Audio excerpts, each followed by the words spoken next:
funny. Good time right here. The NFC playoff picture, you got the Saints as the top seed. The Packers, who were 13-3 last year, they went out. They have the same record again this year. My word. The number one seed, obviously, as you know, in the new playoff format, only one to receive a bye. NFC East and NFC West. 2-seed hosting the 4-seed. Yeah, that's a 4-seeded 4-7 team up there. Do not adjust your sets. Meanwhile, the Eagles, just a half game out of first place behind those Giants. Big game for both teams, Stacey. Sure, Rich. You know, Eagles quarterback Carson Wentz, the continued struggles, leading the NFL with 19 giveaways. Of course, the offensive line's been banged up, but this week was critical for Carson Wentz. Defensive end Brandon Graham told us on Thursday that Wentz stood up in front of the entire team and took ownership. He said the first step is admitting when you're bad, when things are bad, and that's what Wentz did. He owned the bad, and he said, this is how I want to be better. Big moment for Carson Wentz. I asked head coach Doug Peterson about it, and he said for him to stand up and take that ownership and accountability almost shows some vulnerability and growth. Yes, he needs to play better, but per source, they had an outstanding week of practice, Rich. And I expect and anticipate, because of the energy and the spirit they had this week, Carson Wentz standing up, you might see a different Eagles team here in Green Bay today. Interesting Rich. Food for thought right there, Stacey Dale. Speaking of vulnerability, I mean, it's not all his fault that offensive line has been banged up. Yeah. Lane Johnson out for the year, just as a for instance. I mean, Eagles fans know what I'm talking about, and offensively, it has been way off. Right. However, Kurt, it is a quarterback-driven league, and, you know, he was essentially going up in front of his team and stating the obvious. It has been really difficult to watch. Why, Kurt? Well, why? there's two philosophies in the NFL playing quarterback. One is what we call pure progression. So it means look at your receiver. If your receiver's open, throw it to the receiver. If he's not, go to the next guy. There's another theory that's read the defense, right? When you see a defender, he will tell you where to throw the football. Carson's looking at guys, not defenders. We look at Bobby Wagner right here. You're going to see him carry. Man, we got everybody open on the outside. Instead, he's going to lock on one guy and go, well, I think he's open. I can make that throw. Becomes a bad throw, trying to fit it into a tight window. We're going to see it again here, locking on one receiver. Here we should be reading the free safety. Man, get to the right-hand side. You've got your seam coming down the middle. He gets locked on a receiver. I think I can make that throw. Now I got to throw it into the ground. So, to me, the theory is you got to allow the defense. Look at the defense. Let the defense tell you where to throw it and react that way. But there's philosophies in the NFL that just says, hey, if you think you can make that throw and that guy's open, give it a shot. That's where he's struggling right now. Well, good for Carson Wentz if you want to look for positives. This is going to be the only time we touch on this subject in the whole show. Hold on a minute. I'm being told that's not the case. I'm being told there's almost a whole 4 hours left. Okay, that's later on. Look at the Titans missed. Can you imagine Derrick Henry coming out of that? It would be like a horror movie. You know? Like out of nowhere. Like Sleepy Hollow. My gosh. Well, at any rate, the Browns at 8-3. Since being reconstituted in Cleveland, Browns fans have not seen anything like this. Dilly, this is the pit of misery. He fumbled the ball, and that's an ugly sign. Drop the ball again. 0-16. That's as bad as you get. It's time to do our thing instead of talking about it. Hey, pound this rock. Chubb running right. He's driving to the goal line, and he's in. Touchdown, Nick Chubb. Here's Hunt skipping right side. He's going to go in. Touchdown. This defense is ascending. Myles Garrett got him. Hell yeah. Pick 6 to the house for the Browns. What do we do, baby? Browns defense does it again. For the land, baby. This is getting to be fun. 8-3 versus 8-3 in Tennessee. Take it away, Jane Slater.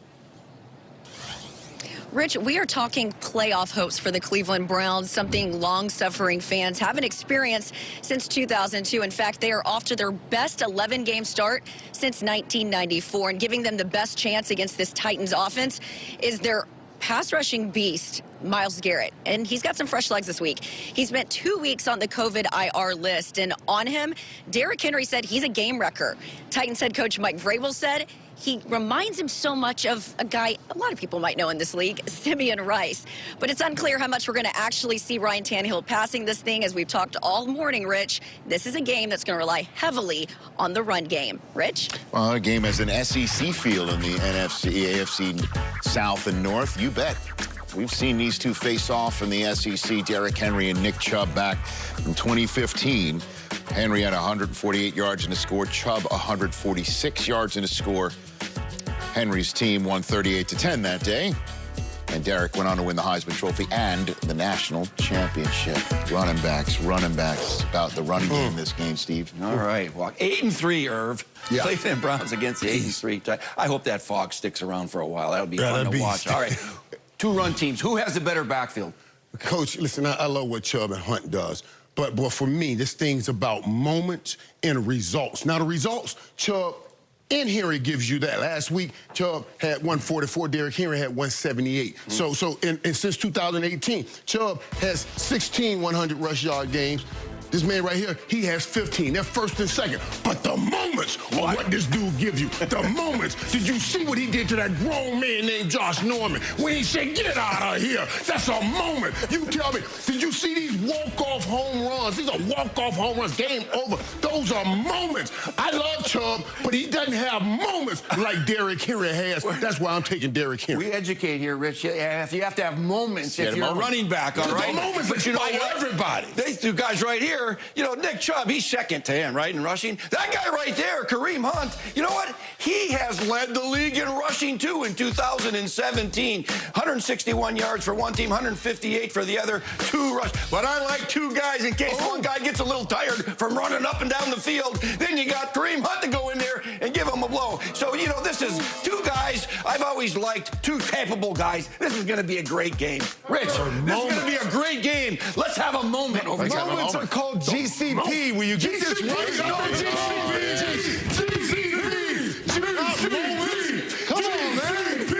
GCP. We got it. GCP. Yes. You know what, guys? You know what, guys? You know what, guys? I think we all just had a moment.